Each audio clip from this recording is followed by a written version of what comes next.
Assalamualaikum warahmatullahi wabarakatuh. Selamat sore pemirsa, senang sekali kembali sore hari ini saya dapat menjumpai Anda dalam program Kabar Jambi.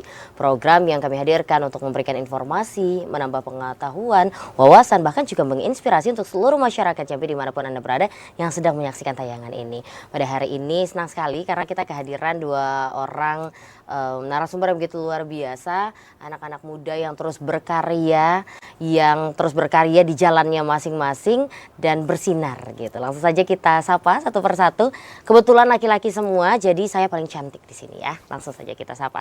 Yang pertama ini ada Denny Febrian, seorang entrepreneur muda. Beliau juga banyak lah prestasinya, nanti kita kulik satu-satu. Sehat Bang? Alhamdulillah sehat. Dari kantor, dari mana tadi Bang? Dari kantor kebetulan. Dari kantor ya. Ini kan hari weekdays ya. Weekdays ya. Kantor. Tapi biasanya kalau pengusaha kan bebas ya, suka-suka nggak? Enggak Ya juga. kantornya di mana aja sih. Di mana aja kan? Work from everywhere ya. Work from everywhere. Everywhere. Nanti kita bahas gimana serunya karena menurut aku pribadi nih Mas, anak-anak muda sekarang itu kerjanya bisa di kafe, nggak harus di kantor dan di tempat-tempat yang formal gitu ya. Benar. Nanti kita bahas selanjutnya. Nah ini nggak asing lagi nih buat saya. Kebetulan nilainya dapat A ya semester sebelumnya ya. Ini ada Erdin Almatu, seorang mahasiswa berprestasi yang menorehkan banyak karya juga di luar kampus.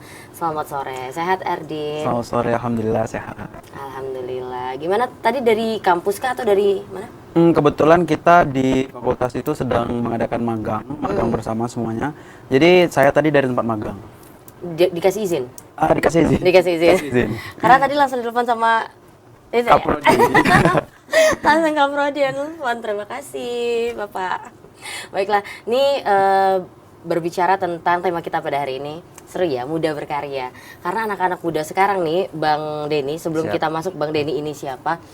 Cynthia itu ngelihat anak-anak muda sekarang ini yang semangat banget untuk bikin usaha ini akhirnya membuat lapangan pekerjaan gitu.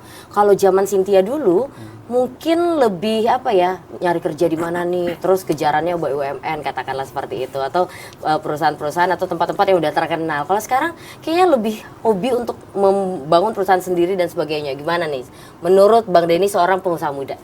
Ya mungkin karena yang pertama trennya kali ya. Trennya saat ini banyak banget anak-anak muda yang tertarik di dunia bisnis. Sejalan dengan itu juga banyak banget program dari pemerintah sebetulnya yang mendorong kita untuk bisa lebih berkarya di bidang entrepreneurship seperti itu. Jadi memang trennya. Trennya. Dan juga dapat support dari pemerintah. Dari pemerintah. Gitu. Oke deh. Sekarang kita masuk ke Bang Denny. Bang, boleh ceritakan kesibukan Abang sehari-hari seperti apa? Silahkan. Oke baik, yang pertama mungkin kenalan dulu ya Mbak ya. Nama saya Denny Febrian, sebetulnya saya asalnya dari Sungai Bahar, Kabupaten Muaro Jambi. Nah saat ini domisili di Kota Jambi karena sedang menjalankan bisnis di bidang ekspor gitu ya. Kemudian juga saya punya platform edukasi untuk orang yang ingin belajar ekspor namanya Belantika Academy. Nah jadi memang saat ini lebih banyak bergelut di bidang bisnis, kemudian juga ngajar juga di kampus sebagai dosen praktisi di Universitas Jambi. Dan juga aktif di komunitas beasiswa gitu karena saya juga alumni penerima beasiswa LPDP Kementerian Keuangan seperti itu. Tuh. Boleh tahu nggak usia Mas berapa nih saat ini? Usia masih di bawah 30 tahun tapi hampir mendekati. Di bawah 30 tahun dan Mas sudah jadi pengusaha ekspor impor dan punya PT Belantika? PT Belantika Indo Global dan juga Belantika Academy platform edukasinya. Itu platform edukasi yang untuk mengedukasi apa? Orang yang ingin belajar ekspor gitu karena ekspor ini kan sebetulnya bidang yang masih cukup awam ya di publik dan ketika kita share aktivitas ekspor kita ternyata banyak yang ingin jadi pengusaha ekspor juga gitu ya udah sekalian aja kita buatkan platformnya supaya terintegrasi lah gitu. Kok bisa berpikir untuk mengambil dunia itu gitu Mas? Kebetulan background pendidikan saya Mbak S1 dan S2-nya itu di hubungan internasional. Jadi kita banyak belajar tentang perdagangan internasional yang mana itu di dalamnya ada ekspor, impor dan juga perdagangan lainnya yang relevan lah gitu. Tapi kan nggak semua orang yang lulusan hubungan internasional serta-merta langsung mengambil ini. Kenapa akhirnya tertarik secara spesifik mengambil ini? Sebetulnya sih karena tadi ya saya S2 itu dapat beasiswa dari pemerintah. Jadi ada mandat lah secara tidak tertulis gitu bahwa kita diwajibkan mengabdi. Nah saya sebenarnya cukup lama merenung gitu apa ya bidang yang bisa saya kontribusikan ke daerah gitu ya. Nah, yang masih relevan dengan dunia pendidikan atau background pendidikan saya, yaitu tadi ketemulah bidang ekspor ini. Kebetulan saat ini juga dengan platform kita itu udah banyak sekali Mbak yang berhasil ekspor juga mengikuti jejak kita. Gitu. Nah, nanti kita bahas apa aja nih komoditi-komoditi yang diiniin sama Bang Denny. Kita ke Erdin dulu. Siap. Erdin, usianya masih muda. Semester berapa Erdin? Semester 5. Di Kebetulan saya sedang mengambil program ataupun saya sedang berkuliah di 2 kampus, itu double degree. Satunya di Universitas Islam Negeri Sultan Taha Saifuddin Jambi atau UIN Jambi, itu ngambil hukum. Satunya lagi di Universitas Dinamika Bangsa atau orang lama itu kenal sebagai Stikom. Di situ saya ngambil teknik informatika. Jadi masuknya itu berbarengan, sama-sama semester 5. berarti kan ini ada 2 kampus dengan dua degree yang berbeda gitu, double degree. Ini kan satu aja orang berat gitu, Din. Terus kamu berani-beraninya ambil 2 tuh gimana ceritanya, Din? Kalau diceritain tuh panjang, tapi akan saya persingkat ya. Jadi awalnya itu sebenarnya kebetulan keluarga saya itu punya latar banyak di dunia hukum. Jadi saya juga punya minat di hukum gitu. Tapi minat hukum saya itu tidak sebesar atau tidak kalah dari minat komputer saya. Jadi jujur saya lebih minat ke dunia komputer. Jadi kenapa tidak saya ambil 2. Jadi satunya itu di kelas pagi, jadi nggak bakal tabrakan. Satunya di kelas malam. Jadi itu. Masya Allah, dia menghabiskan masa mudanya dengan belajar ya.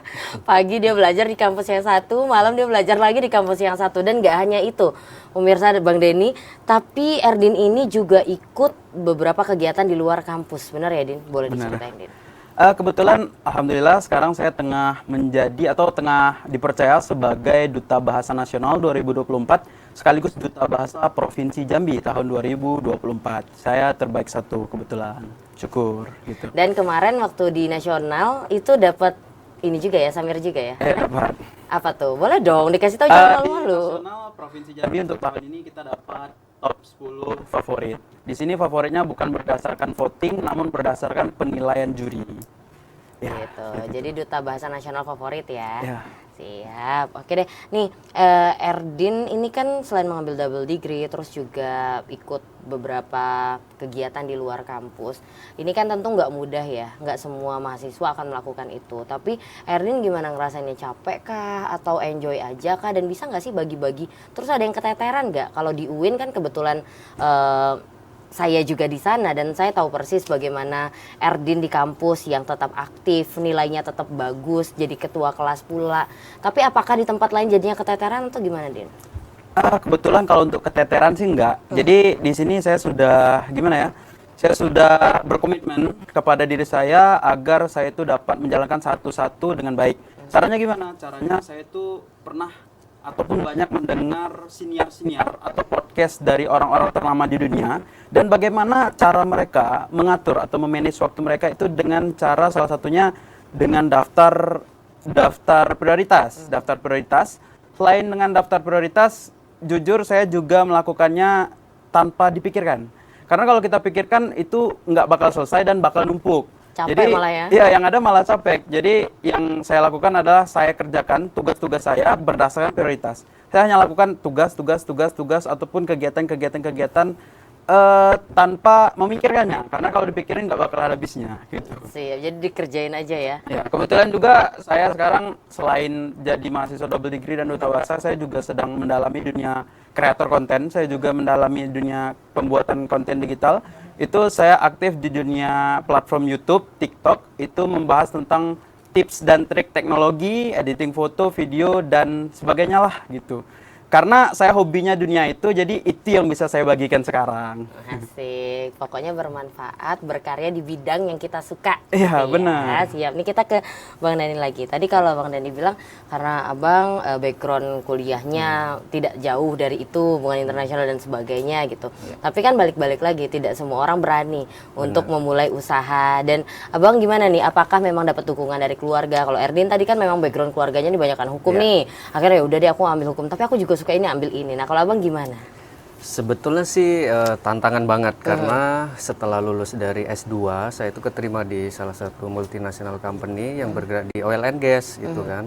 Tapi karena memang saya paham betul saya ingin punya kontribusi yang lebih terutama ke daerah, maka saya memutuskan untuk jadi entrepreneur. Nah, itu awalnya ditentang sama keluarga gitu. Pasti. Iya, karena orang tua bilang udah kerja di tempat yang mapan gitu di Jakarta gitu. Kenapa balik ke kampung? Tapi memang ya passion dan panggilan hati sih Mbak. Sama tadi kita berkali-kali diingatkan oleh pemerintah untuk bisa berkontribusi lebih lah ke masyarakat gitu. Wah, jadi awalnya pasti tidak didukung ya, karena Benar. ya mungkin mindset lah ya, mindset orang tua dan sebagainya. Tapi akhirnya meyakinkan orang tua dengan cara apa, Bang Denny? Sebetulnya sih pada saat awal-awal merintis itu kan masih belum kelihatan hasilnya. Itu masih sempet tuh disuruh daftar jadi ASN gitu kan. ikut ya? Karena ya udahlah ikutin aja Iya, gitu. Tapi sambil dalam hati semoga Nggak lulus? iya, Doanya semoga gitu jalannya ya? tetap di bidang bisnis lah gitu kan. Jadi saya jalani dan alhamdulillah memang hari ini terbukti ya Allah ngasih jalan di bidang bisnis ini sih seperti itu. Dari tahun kapan tuh, Bang? Boleh cerita Saya dong? start 2021 Mbak, gitu. Jadi dari 2021 kan ini pasti berliku-liku ya, nggak Benar, mungkin langsung naik ya? benar. Iya. Gimana tuh bisa sampai akhirnya bertahap dan sampai di posisi ini? Ya, yang pertama saya punya keyakinan sih kalau kita percaya pada proses itu pasti nanti hasilnya juga mengikuti gitu. Jadi saya terus berjejaring, terus yakin aja pada bisnis yang sedang saya jalani. Ditambah juga memang yang kuncinya itu kita harus terus belajar, Mbak. Jadi meskipun saya backgroundnya HI gitu perdagangan internasional, tapi saya juga terus belajar dari senior-senior, berjejaring, berkomunitas juga di Kota Jambi, ketemu yang sudah mungkin lebih berpengalaman gitu, kemudian sowan juga ke stakeholder terkait. Nah itu yang membuat kemudian hasilnya lebih baik sih gitu. Insyaallah. Nah ternyata berjejaring itu sepenting itu ya, Penting Bang banget, Denny ya. penting banget. Nah kalau untuk komoditas yang Mas tekuni saat ini apa? Komoditinya mostly di bidang hasil bumi dan pertanian, Mbak. Nah, pertanian itu Jambi itu kan kita punya produk unggulan pinang ya. Karena setahu saya Jambi sendiri itu artinya sebenarnya pinang sih gitu. Nah, jadi Jambe kita ya? iya Jambe gitu. Kalau orang Jawa kan nyebut pinang itu Jambe gitu. Nah, kita mostly ekspornya pinang ke beberapa negara, itu ada ke Tiongkok, ke Cina ya, kemudian ke India, ke Pakistan, ke Bangladesh.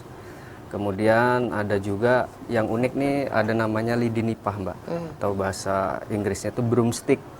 Nah itu kan sebetulnya kalau selama ini tidak dimanfaatkan, hanya menjadi tanaman liar saja di sepanjang pesisir gitu ya. Tapi ternyata itu punya nilai dan bernilai dolar gitu ya ketika kita ekspor, dan menghasilkan devisa juga, membuka lapangan kerja kepada masyarakat.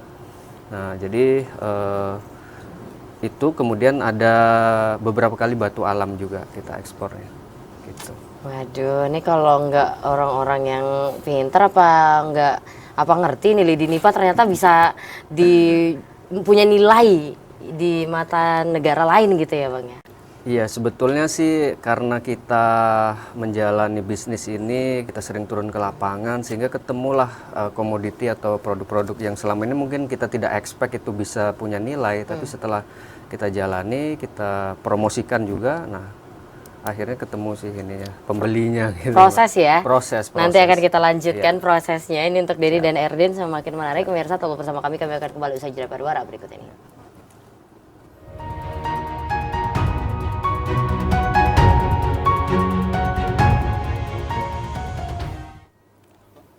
Saudara, masih bersama kami dalam program Kabar Jambi dengan tema kita pada hari ini adalah muda berkarya. Masih bersama dua orang narasumber luar biasa, ada Bang Denny dan juga Erdin. Nah, kita tadi berhenti di Bang Denny terkait ternyata ada beberapa komoditas yang nilai jualnya jadi tinggi ketika kita kirim ke luar negeri seperti itu. Nah, ini kalau berbicara tentang usaha gitu, Cynthia pribadi kayak takut sebenarnya untuk menjadi pengusaha itu karena takut rugi gitu, terus modalnya gimana dan sebagainya. Gimana nih kalau Bang Denny?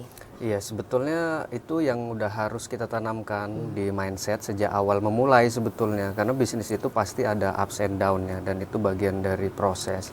Nah, saya selama ini memang sangat enjoy gitu ya, karena memang satu passion, yang kedua masih relevan juga dengan background, dan saya juga punya rencana untuk melanjutkan studi juga, sehingga nanti pada saat saya melanjutkan studi harapannya penelitiannya itu sangat-sangat praktikal, relevan gitu ya. Jadi enjoying the process sih Mbak so far gitu. Nah terus kan Cynthia selalu salut sama orang-orang yang menjadi pengusaha gitu, karena bisa membuka lapangan pekerjaan, bisa ya bermanfaat lah buat orang lain. Itu gimana tuh Bang? Ya jadi memang di dunia bisnis ini tantangannya cukup tinggi, tapi juga manfaatnya luar biasa. Nah disitulah saya merasa bahwa bisnis ini bisa membuka banyak lapangan pekerjaan. Tadi mungkin saya sampaikan juga saat ini kalau yang ngantor itu ada 6, tapi begitu kita di lapangan misalnya untuk yang mengelola komoditinya sendiri itu bisa banyak banget, puluhan bahkan bisa ratusan orang yang bisa bekerja di sektor itu. Jadi itu tadi sih kebermanfaatan itu yang menjadi kepuasan sebetulnya gitu Mbak. Masya Allah, walaupun bosnya agak-agak pusing ya, ini gaji bulan ini, lalu ini pengeluaran ini, cuman tetap rasanya puas ya, Puas, bisa bermanfaat untuk orang lain. Terima kasih Bang Dani, kita ke Erdin. Erdin, apa sih Din tips dan triknya agar kayak yang kamu jalanin saat ini kan menurut aku juga tuh lumayan berat gitu ya, double degree dan sebagainya gitu. Apa sih tips dan trik? Ternyata kamu juga tetap bisa sukses di bidang akademik, bisa sukses di non akademik. Boleh dong. Selain tadi kamu bikin skala prioritas. Iya. Boleh, jadi kalau dari saya pribadi itu sederhana. Sebenarnya kita kalau mau mencoba itu kita nggak bakal selalu gagal. Kita pasti punya batas jatah gagal. Jadi kita terus coba aja sampai kita dapat di mana tempat kita diterima gitu. Contohnya saya juga selain dari Duta Bahasa, saya kebetulan mengikuti beberapa kegiatan, beberapa perlombaan, kompetisi gitu. Misalkan fotografi yang kemarin diadakan oleh di Sub Provinsi Jambi, kebetulan saya dapat terbaik 2 atau juara 2-nya fotografi. Dan debat, kemarin kita ada kompetisi debat internasional, itu antar negara Melayu serumpun, meliputi Indonesia, Malaysia, Brunei, dan Singapura sebagian, Thailand. Itu kita ada kompetisi debat dan kebetulan syukur alhamdulillah kemarin saya beserta tim dapat nomor 1 terbaik. Dan caranya ya mungkin kita nggak usah takut untuk mencoba, kita coba saja karena nanti pasti kita bakal menemukan titik di mana kita bisa diterima, kita bisa berhasil, dan ketika kita sudah mencapai titik itu, maka kita bakal mudah untuk menggapai keberhasilan lainnya gitu. Asik. Anaknya sudah dewasa ya. Tapi ngomong-ngomong tentang kegagalan, menurut kamu ketika kita gagal, terus untuk bangkit lagi itu susah nggak? Dan Erdin pernah melalui masa itu nggak? Tentunya pernah. Dan ketika saya melewati masa itu, apa yang saya lakukan? Saya memberikan ruang bagi diri saya. Sedih boleh ya? Sedih boleh, itu wajar, manusiawi. Karena kita, ada yang bilang, cowok kan nggak boleh nangis, nggak boleh gitu. Karena kita cowok juga manusia, kita nggak apa-apa nangis. Tapi setelah nangis, apa yang akan kita lakukan? Apa tindakan kita? Apakah kita akan berlarut-larut? Nggak boleh berlarut. Bahkan agama Islam itu nggak boleh mengajarkan kita untuk berlarut-larut. Jadi, sedih nggak apa-apa, galau nggak apa-apa. Nikmati waktu kesendirianmu, tapi jangan lupa untuk bangkit kembali. Karena setelah sedih, setelah gelap akan terbit terang gitu. Siap. Itu kata R.A. Kartini gitu kan. Iya. Rul, boleh Rul galau Rul. Tapi setelah galau pikirkan mau ngapain gitu ya Din ya. Oh, tapi Erdin juga pernah gagal dong? Pernah. Pernah ya. Selalu, bahkan dulu saya selalu gagal. Dan menghabiskan masa gagalnya di masa muda aja. Iya, ya benar. kan? Setelah Kita itu coba udah aja bangkit dulu. lagi. Dan kemarin sempat ikut tes TVRI Jambi juga ya. Sudah. Presenter ya, ikut lagi tahun depan. Oke. Oke, kita ke Bang Denny. Bang, kalau tadi emang bilang bahwa membuka lapangan pekerjaan dan ini juga merupakan sebuah kepuasan. Akhirnya bisa bermanfaat untuk orang lain gitu. Tapi ada nggak sih Bang tantangan yang Abang hadapi? Karena kan kalau kita cerita kayak gini kan kelihatannya mudah banget. Lulus S2 dapat beasiswa, terus langsung bikin pekerjaan, langsung menyerap tenaga kerja. Kan tidak sesimpel itu pastinya. Boleh cerita dong Bang? Iya, pastinya tantangannya sebenarnya banyak banget ya. Apalagi bidang ekspor ini kan kita lintas negara gitu, beyond borders. Nah jadi yang pertama tantangan tentu dari ekosistem ekspor sendiri di Indonesia sebenarnya belum terlalu mapan. Tapi pemerintah terus berbenah gitu ya. Contohnya apa? Di Jambi ini kita sebenarnya punya pelabuhan internasional yaitu di Talangduku di Kabupaten Muaro Jambi. Tapi memang dari skala fasilitasnya belum terlalu baik sebetulnya karena itu kan pelabuhan sungai.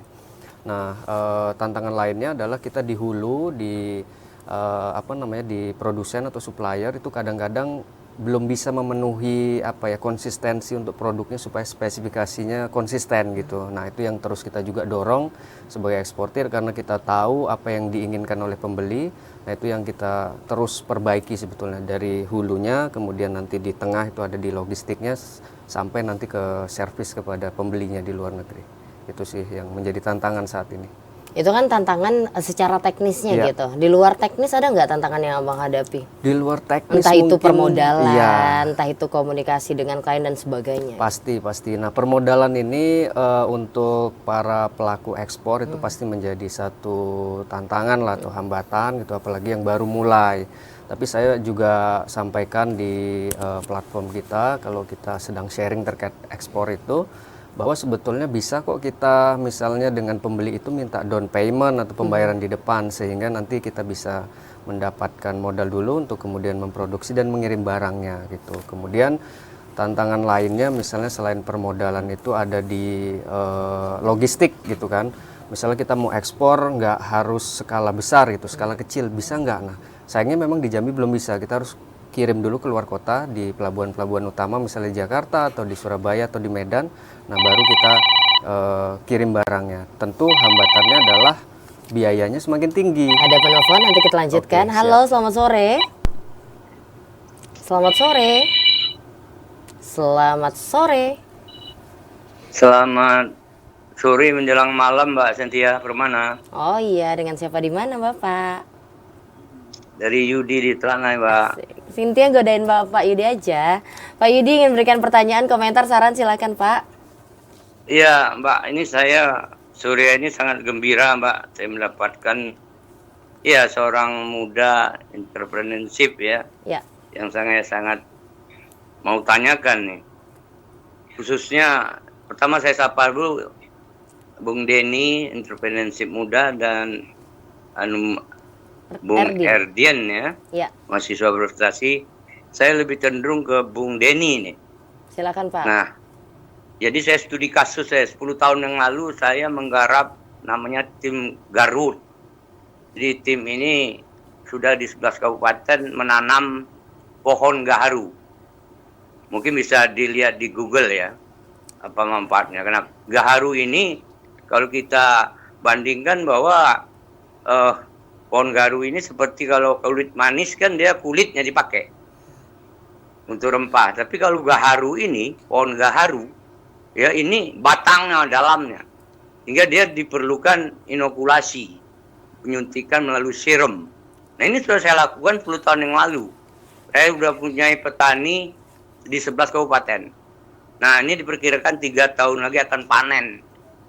Nah saya, Bung Doni, mendapatkan kesulitan sampai hari ini. Kalau saya panen, dia kan nanti diserut itu pohon itu, ditebang, diserut. Ringan pohonnya.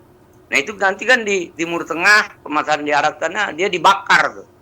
Jadi menjadi tradisi orang Islam di sana. Mungkin nanti bisa dilihat di Google lah, apa manfaatnya. Nah ini adalah pohon gaharu ini bagi saya adalah satu ekspor. Dia ekspor, ya kalau lokalisme ini membeli, dia hanya ratusan juta per kilo. Nah kalau pasar dunia ringnya itu ya jutaan per kilo, yang grade tinggi satu aja 7 juta per kilo. Grade 2 itu 5 juta, dan grade ketiga 3 juta, tuh bayangkan tuh. Nah ini yang merupakan tantangan saya, petaninya ya sudah siap. Mungkin 3 tahun lagi lah panen. Nah yang jadi pertanyaan saya, tentu saya ingin tahu bagaimana tentang proses ekspor importnya nanti. Apa yang harus saya lakukan kalau memang pemasaran sudah dapat. Yang kedua mungkin Denny, ya saya ingin tidak lanjut nih, mungkin bisa minta nomor HP Denny ini karena dia berhubungan dengan luar negeri nih. Siap. Bagaimana caranya nanti PRI bisa memberikan nomor HP-nya. Siap. Mungkin Denny bisa ada linknya pemasaran ke Eropa atau Timur Tengah sana. Siap, Ini Pak saya Yudi. udah mempunyai 90.000 batang, Bung Denny. Di rumah saya nih anunya sekretariat Agarwood. Karena kita di bawah Asosiasi Garu Provinsi Jambi. Siap. Jadi resmi dia. Nah jadi saya memang sekarang ini ya ada juga mendapatkan pemasaran di luar negeri sana. Tapi banyak yang bodong. Saya inginkan pemasaran itu memang betul-betul clear dia memang pembeli sana. Nah kalau kita jual ke Indonesia cuma ratusan ribu kilo, nggak kagak kaya kita, nggak akan jadi miliuner. Siap Pak Yudi. Saya punya 90 Ada ribu lagi batang poinnya, Pak? sudah siap panen. Jadi saya rasa mohon penjelasan, mungkin Denny saya ingin sekali bisa TVRI memberikan nomor HP-nya saya bisa ditindaklanjuti. Siap Pak Nah Yudi. ini satu harta yang sangat berharga bagi saya di masa depan saya dan juga mungkin partnership dengan Denny. Terima kasih, itu saja yang saya bisa dapat sampaikan. Tetap berprestasi anak muda dan masa depan Anda cukup cemerlang.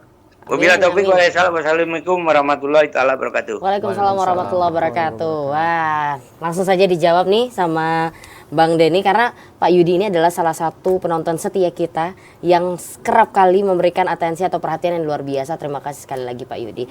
Baiklah, Bang Yudi mungkin bisa langsung dikasih tahu bagaimana sih proses untuk memulai ekspor, silakan. Siap, jadi Pak Yudi salam kenal, nanti boleh dicek juga di sosial media saya, namanya asli semua kok ya, Denny Febrian. Nah jadi untuk Agarwood ini Mbak, memang kebetulan banget kami lagi mendampingi salah satu UMKM di Jambi ini yang mau ekspor Agarwood juga atau gaharu ini. Nah saat ini sedang penerbitan untuk izin ekspornya, karena ini panjang banget, mungkin Pak Yudi juga tahu Agarwood ini kan di bawah BKSDA ya. Jadi memang tim kami sedang mendampingi dan ini sudah proses final. Mudah-mudahan tahun depan itu izinnya sudah bisa dipakai. Nah sehingga kalau izin ini bisa terbit, nanti insya Allah UMKM yang lain juga bisa kita libatkan di dalam satu, ya mungkin satu kelompok lah yang kita bareng-bareng nanti untuk ekspornya ke luar negeri. Semakin banyak kelompok yang bisa menyatu dalam apa namanya mungkin asosiasi atau apapun ya untuk ekspornya lebih bagus, karena semakin banyak kuantitinya tentu biaya logistiknya semakin murah. Nah, jadi nanti untuk Pak Yudi saya sangat terbuka untuk kolaborasi ya, nanti mungkin bisa terkoneksi lah, mudah-mudahan seperti itu. Bisa, aman, bisa diatur itu Pak Yudi, aman aja. Nanti yang penting ada pesanan buat Cynthia ya. Oke, jadi sebenarnya untuk komunitas-komunitas seperti ini dari perusahaan Bang Denny juga bisa mendampingi ya? Iya, karena gini, kita juga sebagai konsultan sebetulnya beberapa instansi, termasuk Dinas Perindustrian dan Perdagangan di kota dan juga kalau dengan provinsi sering kolaborasi lah.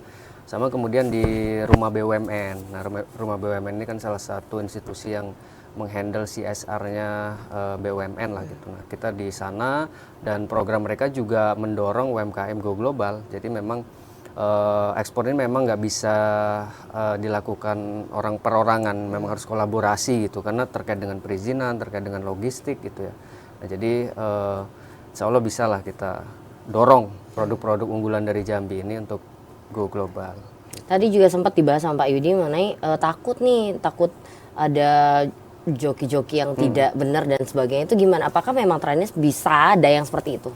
Ya sebetulnya di dalam supply chain itu ada namanya agent atau broker. Itu sih sebenarnya wajar dalam supply chain di bidang perdagangan internasional. Nah tapi kemudian kita harus karena mungkin kita punya pengalaman, kita bisa menilai ini mana yang benar, mana yang tadi kalau bahasa Pak Yudi itu bodong gitu ya, yang nggak benar lah, yang ada mungkin dia akan melakukan scamming dan seterusnya.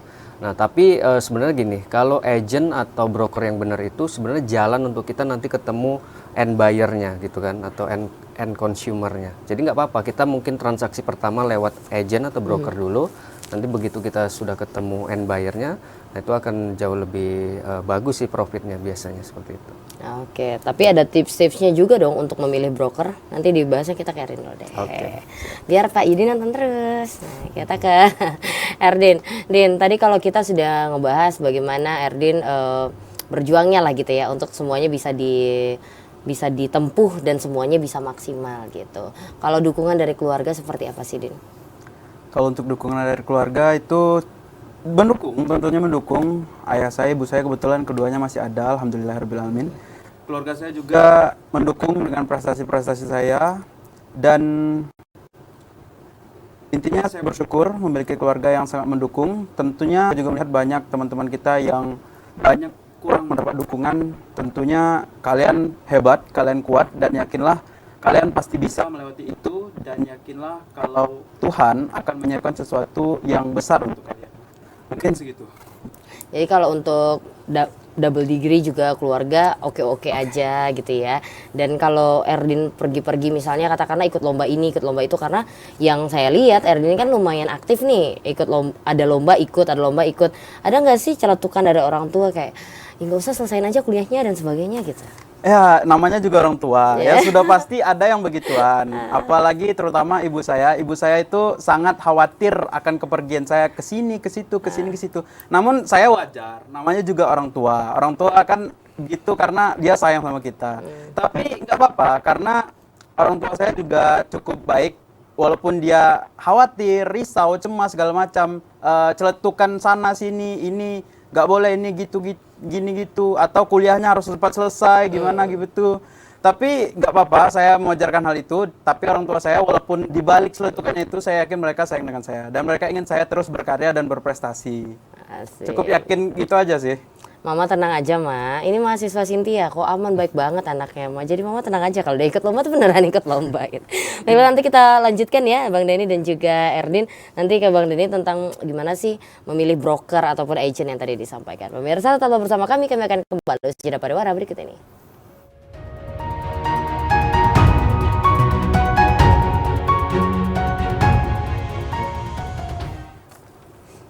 Pemirsa, masih bersama kami dalam program Kabar Jambi dengan tema kita pada hari ini adalah Muda Berkarya. Masih bersama dua orang narasumber begitu luar biasa, dan di segmen kali ini kami ingin mengajak Anda untuk berpartisipasi aktif melalui sambungan telepon di 0741663385 atau melalui nomor telepon di 081174333133 seperti yang tertera di layar kaca Anda.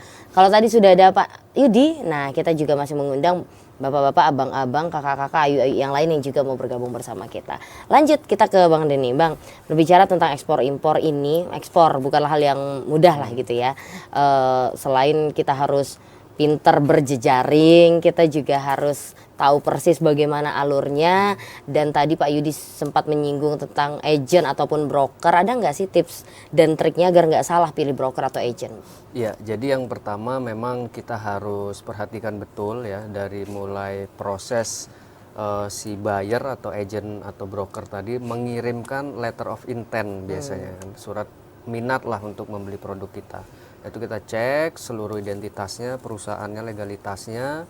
Baru kemudian yang kedua kita cek di metode pembayarannya atau payment methodnya. Apakah kan kita kalau udah biasa ekspor impor, kita tahu nih mana metode pembayaran yang valid, mana yang enggak, mana yang biasanya digunakan untuk scamming gitu kan. Dan juga nanti pembayaran menggunakan apa gitu. Termasuk banknya juga kita bisa cek, Mbak, gitu. Jadi memang ada namanya proses quality control ya, sebelum kita deal dengan buyer itu kita lakukan checking semua. Kalau sudah valid, bahkan kita juga kalau misalnya payment menggunakan bank, kita diskusi dengan banknya untuk bank juga cek apakah masuk dalam network mereka atau enggak gitu.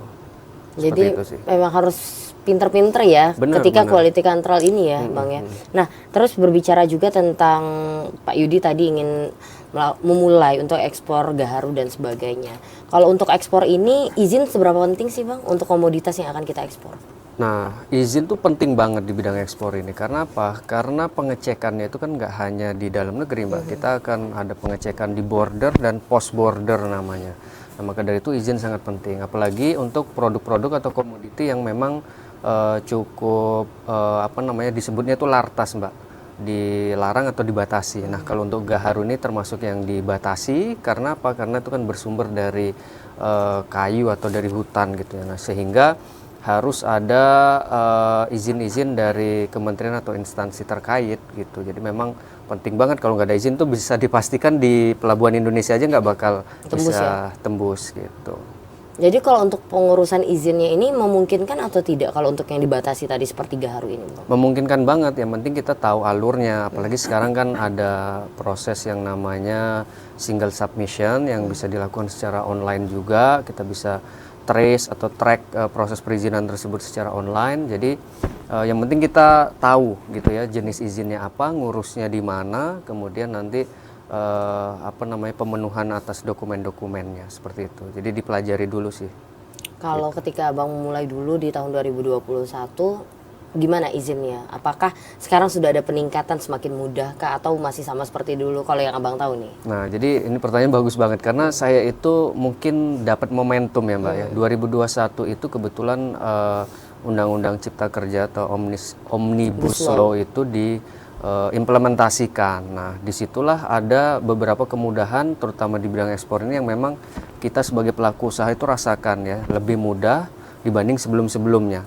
Nah, jadi saya sharing-sharing juga dengan senior-senior bahwa ya ini memudahkan banget sih gitu. Jadi sejak September 2021 kalau nggak salah itu proses perizinan semua banyak yang dipangkas birokrasinya. Jadi saya cukup beruntung lah waktu itu sebetulnya gitu. Berarti sekarang juga harusnya teman-teman yang mau mulai ekspor juga nggak perlu takut harusnya Iya ya, Bang? benar, karena udah dimudahkan banget dari segi perizinan, udah satu pintu, sudah pakai OSS juga kan sekarang gitu. Jadi ya teman-teman sih sebenarnya harusnya jauh lebih mudah kalau mau mulai. Iya, jadi jangan takut untuk memulai. Ya, nanti kan kita lanjutkan Bang Dhani, kita ke Erdin lagi. Erdin, nah ketika kamu menjadi mahasiswa ini kan udah semester berapa? Semester 5. Semester 5 ya. Jadi kayak semakin dekat nih mau tamat dan sebagainya. Apakah sudah punya nih rencana-rencana ke depan di semester berikutnya? Apakah mau fokus skripsi saja kah? Atau masih ada ajang-ajang atau lomba yang pengen kamu ikutin? Sebenarnya kalau untuk semester ke depan itu saya hanya membuat strategi singkat atau strategi pendek. Karena kalau panjang itu saya membuat strategi itu yang pendek-pendek banget, yang panjang-panjang banget. Karena apa begitu? Karena nggak ganggu fokus saya. Karena kalau yang jauh berarti belum saya pikirkan, tapi udah saya tahu polanya, berarti saya mau mengarah ke situ. Tapi kalau yang dekat itu yang harus saya lakukan sekarang. Jadi itu strategi saya untuk menjalani hari saya. Dan untuk ke depan, semester ke depan, kalau untuk ajang-ajang lain yang apakah saya mau ikut, itu kita belum tahu. Kita lihat kondisi dan situasi. Namun kalau untuk kegiatan, lomba, tentunya kita akan jalan terus. Apalagi sebagai duta bahasa, itu kita nggak ada namanya mantan duta bahasa. Tapi sebagai duta bahasa, kita terus jalan sebagai duta bahasa dan terus berkontribusi untuk meningkatkan literasi dan kesadaran masyarakat. Gitu. Jadi kalau dalam jangka pendek ini belum ada yang lain? Apakah hanya fokus ke duta bahasa saja sampai nanti kamu akhirnya purna? Itu seperti apa? Ya, kalau untuk jangka pendek, kebetulan karena kegiatan saya yang cukup penuh tadi, saya cukup menjalani perkuliahan saya dan tugas saya sebagai duta bahasa. Lalu di sela-sela itu, saya juga yang telah saya sebutkan di awal, saya kreator konten, saya membuat konten edukasi tentang digital dan tips-tips editing foto, video melalui platform YouTube dan TikTok saya gitu. Jadi itulah untuk mengisi sela-sela hari saya yang mana dapat menjadi portofolio dan kebermanfaatan bagi orang yang banyak. Seberapa jauh nih konten-konten yang sudah kamu buat? Kalau untuk konten-konten itu belum terlalu banyak, tapi untuk bagi saya itu sudah sebuah prestasi, bisa ditonton oleh cukup dikatakan ribuan atau bahkan Berapa nih viewers terbanyak kamu? viewers terbanyak itu tembus 230.000 di YouTube. Keren. Itu video membahas tentang tips komputer.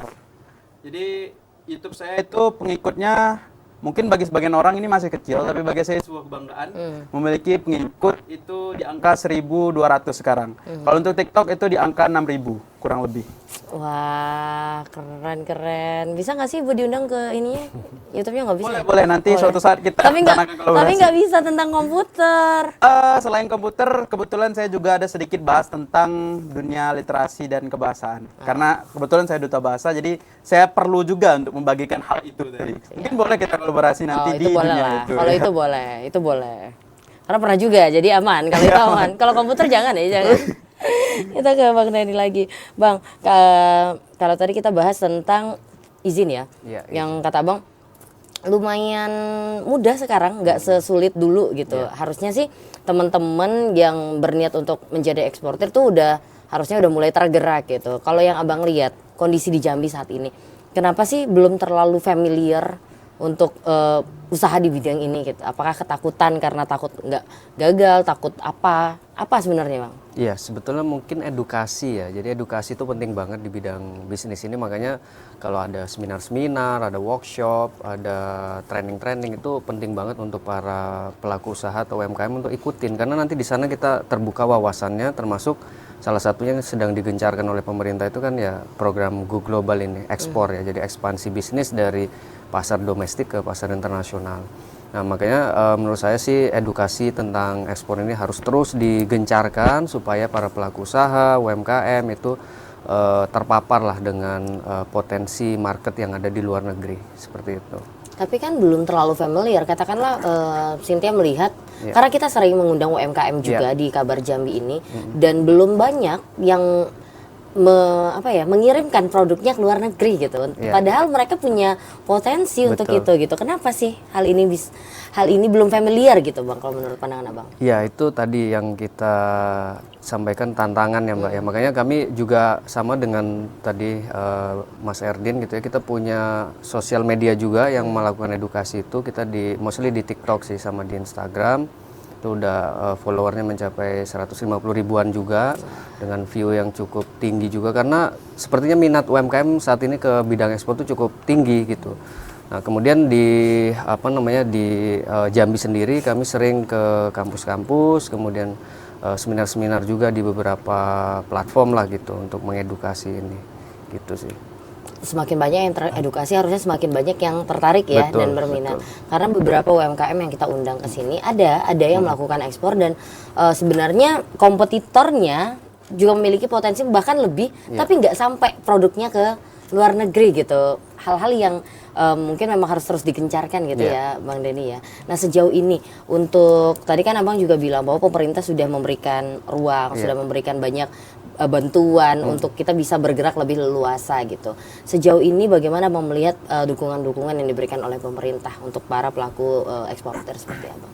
Sebenarnya sudah cukup baik, hanya saja memang itu perlu dilakukan secara terstruktur sih Mbak. Jadi jangan kemudian programnya berulang karena setelah 3 tahun ini saya di bidang ekspor ini memang sering banget ya ada dari instansi-instansi mengadakan workshop tapi temanya berulang.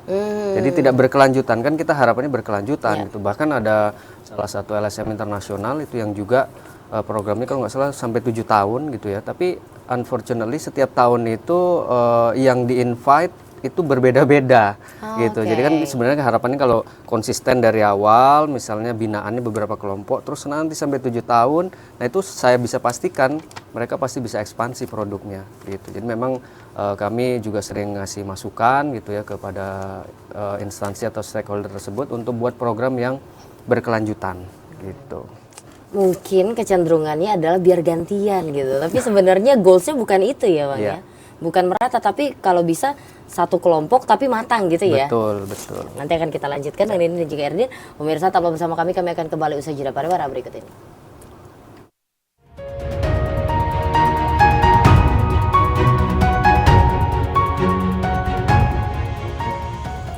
Pemirsa masih bersama kami dalam program Kabar Jambi dengan tema kita pada hari ini adalah muda berkarya. Dan tidak terasa kita sudah masuk ke segmen terakhir, waktunya untuk closing statement atau pernyataan penutup untuk masing-masing narasumber. Nah, langsung saja kita ke Erdin terlebih dahulu. Din, boleh kasih pesan, kesan, ucapan terima kasih untuk siapapun sampai Erdin bisa berada di titik ini, silakan. Baik, terima kasih. Ini pesan dan kesan dari saya untuk setiap orang yang sudah support saya. Support dalam bentuk dukungan ataupun support dalam bentuk hinaan. Karena kita sebagai manusia tidak lepas di mana kita hidup itu, di mana ada Nabi Muhammad, di situ ada Abu Jahal, di mana ada Nabi Musa, di situ ada Firaun. Tentunya kita nggak boleh menyerah ketika menghadapi orang yang memberikan hinaan kepada kita, tidak yakin terhadap kapabilitas kita, kemampuan kita, tapi kita tetap harus yakin terhadap diri kita sendiri. Pesan untuk anak-anak muda yang ada di seluruh provinsi Jambi, bahkan di seluruh Indonesia, ingat satu ayat Al-Baqarah, la yukallifullahu nafsan illa usaha, yang mana artinya Allah tidak akan membebankan hambanya kecuali kemampuan hambanya. Jadi kalau kamu menghadapi suatu masalah, kamu harus yakin dan kamu harus mensugesti bahwa diri kamu mampu melewati itu. Dan kamu harus yakin bahwa semakin berat cobaan yang kamu jalani, semakin banyak tantangan yang kamu hadapi, gagal, bangkit lagi. Maka kamu harus tahu bahwa semakin berat itu, semakin besar tantangan kamu, semakin besar pula hadiah yang sedang disiapkan oleh Tuhan atau Yang Maha Kuasa. Segitu. Siap. Mungkin untuk orang tua ataupun pihak kampus boleh kalau ada? Boleh, kalau kepada orang tua saya, ayah saya, ibu saya, dan keluarga besar saya ucapkan terima kasih atas dukungannya. Saya menyayangi kalian, dan juga untuk pihak kampus, terima kasih atas dukungannya sejauh ini, memberikan izin ketika saya ingin berkegiatan. Dan juga saya ucapkan terima kasih kepada seluruh pihak, orang-orang spesial yang telah memberikan pandangan saya terhadap hal-hal yang mungkin tidak saya ketahui jika itu tidak dari orang-orang terdekat saya itu. Jadi terima kasih kepada orang-orang terdekat yang telah memberikan banyak insight, banyak pandangan, banyak pengalaman, dan banyak informasi sehingga saya bisa berada di titik ini. Sekali lagi saya ucapkan terima kasih dan saya menyayangi kalian semua. Terima kasih. Asik. Oh, bisa aja Erdin. Oke deh, terima kasih Erdin. Semoga sukses dan kedepannya bisa lebih tinggi lagi. Amin. Mengepakkan sayap. Ya. Gitu. Kita ke Bang Denny. Bang, Siap. boleh pesan-pesannya buat anak muda Jambi biar mungkin bisa mengikuti jejak Abang. Oke, untuk seluruh muda-mudi di Provinsi Jambi dan juga para pelaku usaha dan UMKM, kita terus bergerak ya dan terus berproses karena di dalam bisnis itu selalu ada ups and down, jadi nggak masalah kita embrace the pain gitu ya. Apapun tantangan, apapun hambatan di depan itu kita terus cari solusinya dan pada akhirnya nanti hasil itu Tuhan yang menentukan. Jadi sebagai pengusaha yang perlu kita lakukan hanya terus berproses ya dan lakukan proses itu dengan cara yang terbaik. Dan untuk teman-teman yang ingin usahanya ekspansi ke pasar global, sekarang kesempatan terbuka lebar, pemerintah juga mendukung ya, apalagi saat ini sudah transisi ke pemerintahan yang baru. Kita berharap nanti mulai dari perizinan, mulai dari infrastruktur semuanya diperbaiki dan kita bisa mencapai Indonesia Emas dengan cara meningkatkan jumlah pengusaha Indonesia lebih banyak lagi ke depannya dan jadilah pejuang devisa masa kini. Siap. Dari Bang Denny terakhir, kenapa sih harus ekspansi ke pasar global? Apa urgensinya? Urgensinya adalah karena penduduk atau populasi manusia di dunia ini hampir 8 miliar. Indonesia sendiri hanya 280 juta, artinya masih banyak banget potensi market di luar sana yang kita bisa jajaki. Siap, luar biasa. Terima kasih sekali lagi Bang Denny, terima kasih Erdin sudah meluangkan waktunya sore hari ini bersama TVRI Jambi.